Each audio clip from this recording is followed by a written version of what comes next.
So Paula from YouTube asked, what's for dinner tonight? Oh, question drives me crazy. But what's for dinner tonight? What are you cooking now that you're only cooking for two?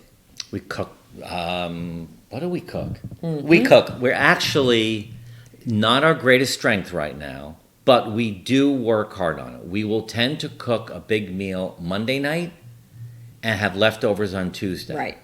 Wednesday, we Cook. might go out. No. You know what? I guess here's the answer. We're scattered right now We're a little is the scattered, answer. but we have do- not figured it out is the real answer. Yeah, but what we do is we're definitely pushing ourselves towards more of a Mediterranean Yes. diet.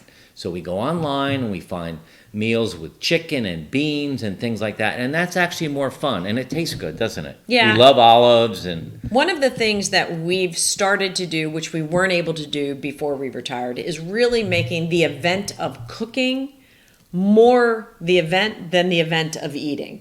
right. I think when we were working, it was just get something on the table and get everyone fed. But we Now it's a yeah. little more, getting the right spices and getting the beans and doing all that kind of stuff. We do like to cook. Thank you for the question, because it actually has us inspired to tighten this up a little bit in our cooking repertoire. Thank you.